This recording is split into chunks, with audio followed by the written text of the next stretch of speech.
பிஸ்மில்லாஹிர் ரஹ்மானிர் ரஹீம். நம்ம மசாயிலுடைய பாடத்தில் தொழுகையுடைய சட்டத்திட்டங்களை பார்த்துட்டு வரோம். அதன் அடிப்படையில் தொழுகையுடைய வாசகங்களுடைய சில அர்த்தங்களை நம்ம இன்ஷால்லா பார்க்குறோம். அதில் சனா வரைக்கும் நம்ம பார்த்துட்டோம். அல்ஹம்துலில்லாஹ் பொருளோடு இன்ஷால்லா படிச்சுக்கிறணும். அதுக்கப்புறம் பாடம் 11ல் தஷஹூத், அது எப்படி வாசிக்கணும்? தஷஹூத் என்றால் அத்தஹியாத். அத்தஹியாத் அப்படிங்கிறத அதில் என்னென்ன நம்ம ஓதணும், அதனுடைய பொருள் என்ன அப்படிங்கிறத நம்ம பார்க்க போகிறோம். முதல்ல அத்தஹியாத்து லில்லாஹி வஸ்ஸலவாத்து, அந்த அத்தஹியாத்தை நம்ம வாசிச்சுக்கிடுவோம். அத்தஹியாத்து லில்லாஹி வஸ்ஸலவாத்து வத்தொய்யிபாத்து அஸ்ஸலாமு அலைக்க ஐயுஹன் நபிய்யு வரஹ்மத்துல்லாஹி வபரகாத்துஹு அஸ்ஸலாமு அலைனா வஅலா இபாதில்லாஹி ஸாலிஹீன் அஷ்ஹது அல்லா இலாஹ இல்லல்லாஹு வ அஷ்ஹது அன்ன முஹம்மதன் அப்துஹு வ ரசூலுஹு. சரிங்களா? வார்த்தைகளை ஒவ்வொன்றும் தெளிவாக நம்ம வாசிக்கணும். இதில் அத்தஹியாத்தில் 2-3 அத்தஹியாத்துகள் இருக்குன்ட்டு நம்ம தொழுகையுடைய சட்டங்களில் படித்தோம். ஞாபகம் இருக்கா உங்களுக்கு? அத்தஹியாத்துல் முபாரகாத்து தொய்யிபாத்து சொலவாத்து அஸ்ஸலாமு அலைக்கும் அப்படின்னு சொல்லிட்டு அந்த அத்தஹியாத்தும் இதை விட அது சிறந்தது நிறைய அறிஞர்கள் சொல்கிறாங்க. இதை விட அது ரொம்ப அழகான சிறந்த ஒரு வார்த்தை. என்ன முபாரக்காத்து அப்படின்னு செய்கிறோம், அது எக்ஸ்ட்ரா நம்ம சேர்க்குறோம். சரி, ஹைர், அல்ஹம்துலில்லாஹ். இது ஓதுனாலும் அல்ஹம்துலில்லாஹ் சரியானது தான். சரி, இப்போ நாம் இதுக்கான அர்த்தங்களை பார்த்தோம் அப்படின்னா, சொல்லாலும் உடலாலும் பொருளாலும் செய்கின்ற வணக்கமும் காணிக்கையும் அல்லாஹுக்கே, அல்லாஹ் ஒருவனுக்கே. முதல்ல அத்தஹியாத் என்றால் காணிக்கை. என்ன அர்த்தம்? காணிக்கை. காணிக்கையாகிறது லில்லாஹி, அல்லாஹ்விற்கே உரியது. அது என்னென்ன காணிக்கை? வஸ்ஸலவாத்து, சொல்லாலும், வத்தொய்யிபாத்து, உடலாலும் பொருளாலும் செய்கின்ற வணக்கம். இந்த இடத்துல மீனிங் டிஃப்ரெண்ட்டாக கொடுத்துருக்காங்க. இதில் என்ன பொருள் வரும் அப்படின்னா, வஸ்ஸலவாத்து என்றால் முழுமையான அர்ப்பணிப்பும். சொலவாத் என்றால் இந்த இடத்துல முழுமையான அர்ப்பணிப்பும். ஒத்தொய்யிபாத்து, தூய்மையானதும் அல்லாஹ்விற்கே உரியது. அதைத்தான் அர்த்தங்கள் நேரடியாக வைக்கணும்னா இந்த இடத்துல அப்படிதான் வைக்கணும்.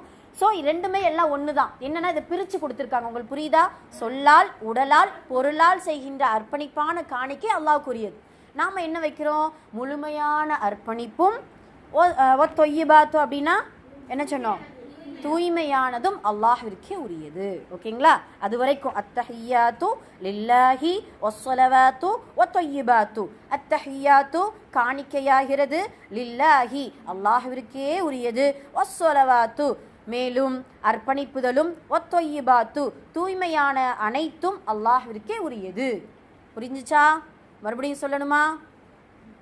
ஓகே, சரி. அடுத்து அஸ்ஸலாமு அலைக்க. அஸ்ஸலாமு அதாவது அருளும், சலாமும். அஸ்ஸலாம் என்றால் சாந்தியும். அலைக்க நபியே, உங்கள் மீதும். நபிங்கிறது மறைஞ்சிருக்கு. அலைக்க என்றால் உங்கள் மீதும். க என்றால் உங்கள், ஒருமையை குறிக்கிறது. ஐயுஹன் நபியு இந்த இடத்துல இருக்கு. நபியே, ஐயுஹன் நபியு. குரான்ல வருதா? யா ஐயுஹன் நபி, யா ஐயுஹர் ரசூல், நபியே தூதரே அப்படின்ட்டு என்ன செய்வா? அல்லாஹ் அழைப்பா. அதுதான் அஸ்ஸலாமு, சாந்தியாகிறது. அலைக்க நபியே, உங்கள் மீது.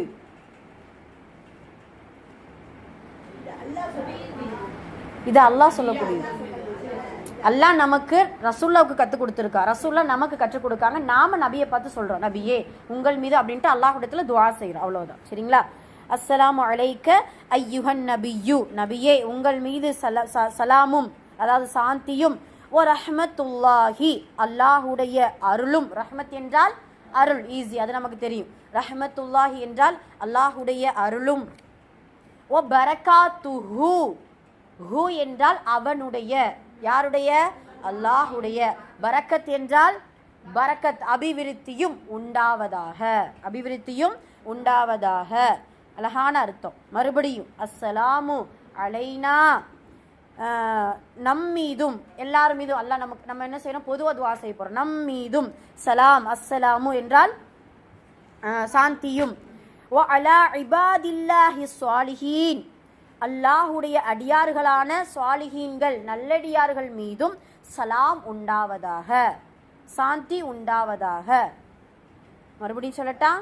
அஸ்ஸலாமு சாந்தி உண்டாவதாக, அலைனா நம் மீதும், நான் என்றால் பன்மை, ரப்பனா சொல்றோமா, ரப்பனா எங்கள் இறைவா, அதே போல அலைனா நம் மீதும், வ அலா இபாதில்லாஹி அல்லாஹுடைய அடியார்களின் மீதும், அஸ்ஸாலிஹீன் சாலிஹான அல்லாஹுடைய அடியார்கள் மீது, அஸ்ஸலாம் சாந்தி உண்டாவதாக. புரிஞ்சிருச்சா? புரிஞ்சிருச்சா? சாலிஹீன் என்றால் நல்லடியார்கள், சாலிஹீன் பன்மை, சரிங்களா, நல்லடியார்கள். அப்புறம் அஷ்ஹது நான் சாட்சி சொல்கிறேன். அஷ்ஹது வாசிக்கணுமா? எப்படி சொல்லணும்? அஷ்ஹது நான் சாட்சி சொல்கிறேன்.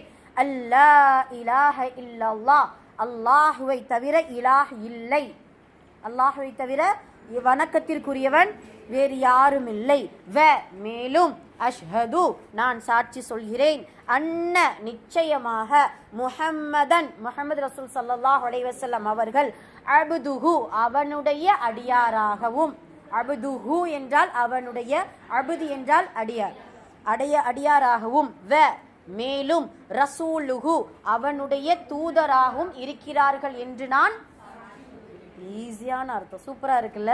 அல்ஹம்துலில்லாஹ், மாஷா அல்லாஹ். அப்போ இப்படிதான் நம்ம என்ன செய்யணும், அர்த்தங்களை நம்ம தெரிஞ்சுக்கிறோம். அல்ஹம்துலில்லாஹ். சரி, இப்போ நம்ம மொத்தமா அந்த பொருளை வாசிச்சோம்னா பாருங்களேன், சொல்லாலும் உடலாலும் பொருளாலும் செய்கின்ற வணக்கமும் காணிக்கையும் அல்லாஹ் ஒருவனுக்கே. நபியே தங்களின் மீது சலாமும் அல்லாஹ்வின் அருளும் பரக்கத்தும் உண்டாவதாக. நம் மீதும் அல்லாஹ்வின் நல்லடியார்கள் மீதும் சாந்தி உண்டாவதாக. வணக்கத்திற்கு தகுதியானவன் அல்லாஹ்வை தவிர வேறு யாருமில்லை என்று நான் சாட்சி கூறுகிறேன். மேலும் முஹம்மது நபி ஸல்லல்லாஹு அலைஹி வஸல்லம் அவர்கள் அல்லாஹுடைய அடியாராகவும் திரு தூதராகவும் இருக்கிறார்கள் என்று நான் சாட்சி கூறுகிறேன். சுப்ஹானல்லாஹ். ஒரு தொழுகையில எப்படி சூரத்துல் ஃபாத்திஹா முக்கியமோ, எப்படி நமக்கு ருக்கு சுஜூது முக்கியமோ, அதே போல தஷஹூத் என்கின்ற இந்த அத்தஹியாத் கண்டிப்பாக காணிக்கையான அந்த சொல்ல நம்ம இன்ஷா அல்லாஹ் என்ன செய்யணும், சொல்லணும். அத்தஹியாத் ஓதலனா சரிங்களா? அதனால இன்ஷா அல்லாஹ். இன்னொன்று என்ன தெரியுமா, நம்ம சட்டம் படிச்சிருக்கோம் இல்லையா, இப்போ அதுக்கப்புறம் தருதே இப்ராஹிம் ஓதுவோம், துஆ ஓதுவோம், இதெல்லாம் சுன்னத். அத்தஹியாத் என்பது சரிங்களா, அல்லாஹு தஆலா மறுமை, அதாவது மிஅராஜ் பயணத்தில் ரசூல் ஸல்லல்லாஹு அலைஹி வஸல்லம் அவர்களுக்கு கற்றுக் கொடுத்த வார்த்தை இதெல்லாம். சுப்ஹானல்லாஹ். மிஅராஜ் பயணத்தில் அல்லாஹு தஆலா, அல்லாஹுடைய தூதர் நிறைய கொண்டு வந்தாங்க, தொழுகையை கொண்டு வந்தாங்க, நமக்கான பாவ மன்னிப்பை கொண்டு வந்தாங்க, 2 அற்புதமான வசனங்களை கொண்டு வந்தாங்க.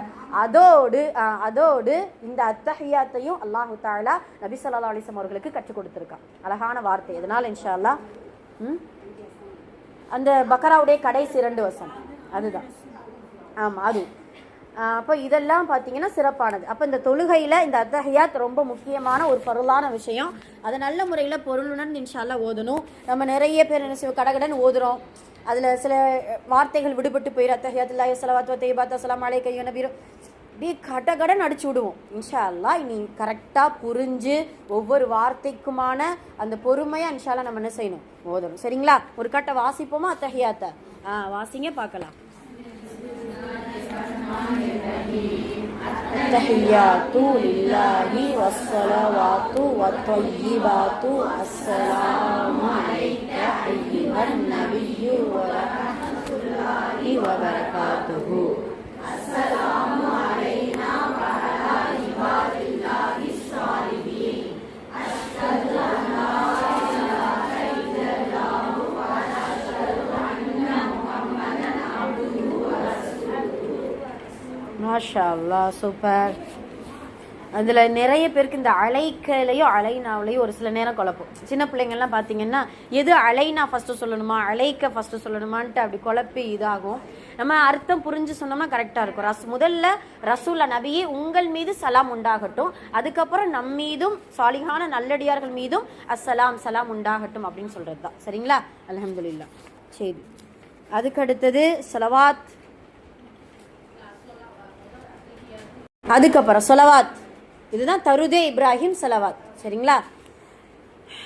இதுதான் நமக்கு என்ன சொல்கிறது, ஸலவாத்திலே ஆக சிறந்த ஒரு ஸலவாத்து. நபி ஸல்லல்லாஹு அலைஹி வஸல்லம் அவர்கள் நேரடியாக கற்றுக் கொடுத்த ஒரு ஸலவாத்தும் கூட.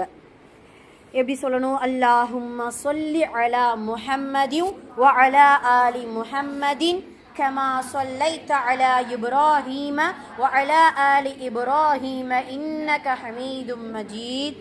அல்லாஹும்ம பாரிக் அலா முஹம்மதின் வ அலா ஆலி முஹம்மதின் கமா பாரக்த அலா இப்ராஹீம வ அலா ஆலி இப்ராஹீம இன்னக ஹமீதும் மஜீத். அற்புதமான அர்த்தங்கள் கொண்டது. கவனிங்க, அர்த்தத்தை ஒரு காட்ட லேசாக பார்ப்போம். அல்லாஹும்ம, அல்லாஹ்வே, சொல்லி சொல்லி அருள் புரிவாயாக. சொல்லி என்றால் அருள் புரிவாயாக. அலா முஹம்மதின், முஹம்மது நபி ஸல்லல்லாஹு அலைஹி வஸல்லம் அவர்கள் மீது அருள் புரிவாயாக. சொல்லி என்றால் இந்த இடத்துல அருள் புரிவாயாக. வ அலா ஆலி முஹம்மதின், அலா என்றால் மீதுன்னு அர்த்தம்மா, சரிங்களா? ஆலி என்றால் குடும்பத்தார்கள். ஆலு இப்ராஹிம், ஆல் இம்ரான் அப்படின்ட்டு சூரா பேர் இருக்கா? இம்ரானின் சந்ததிகள், இம்ரானின் குடும்பத்தார்கள் அர்த்தம், சரிங்களா? அப்போ இந்த இடத்துல வ அலா ஆலி முஹம்மதின், முஹம்மது நபியின் குடும்பத்தார்கள் மீதும் நீ அருள் புரிவாயாக. சொல்லி நீ அருள் புரிவாயாக. கமா போன்று, க போன்று, மா அப்படிப்பட்டது போன்று.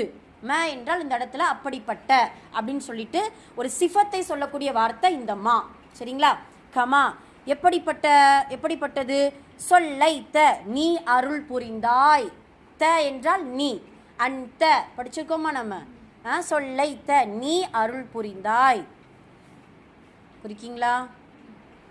இங்கே கேளுங்களேன், கஷ்டம். என்னது? சொல்லுங்க. சரி, மறுபடியும் நான் முதல்ல இருந்து சொல்கிறேன். அல்லாஹும்ம, அல்லாஹ்வே, இது எல்லாருக்குமே தெரிஞ்சது தான். துஆவில் வரும், குர்ஆனில் வருது நிறைய. சொல்லி நீ அருள் புரிவாயாக. இது ஒரு கட்டளை வாக்கியம், சரிங்களா? சொல்லி நீ அருள் புரிவாயாக. அலா மீது, எங்கே இருந்தாலும் முக்காவாசி அலாங்கிறது மீதுங்கிற அர்த்தம் தான் கொடுக்கும், சரியா?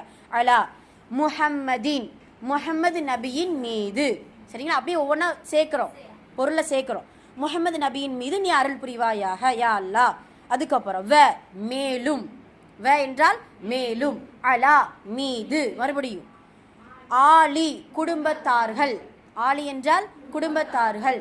யாருடைய குடும்பத்தார்? முஹம்மதின், முஹம்மது நபியின் குடும்பத்தார்கள் மீதும் நீ அருள் புரிவாயாக. சேர்ந்துருச்சா சென்டென்ஸ்? அதுக்கப்புறம் கமா போன்று, கமா என்றால் போன்று. சொல்லைத்த நீ அருள் புரிந்ததை போன்று. சொல்லா அப்படி சொல்லிங்கிறது என்ன படித்தோம்? நீ அருள் புரின்னு படித்தோம். த என்றால் நீ அருள் புரிந்ததை போன்று. அல்லாஹை பார்த்து நம்ம என்ன செய்ய போகிறோம்? கேட்க போகிறோம். அவனிடத்துல கேட்க போகிறோம். அலா மீது, கவனிக்கிறீங்களா? இப்ராஹீம, இப்ராஹிம் நபியின் மீது நீ அருள் புரிந்ததை போன்று. வந்துருச்சா அர்த்தம்?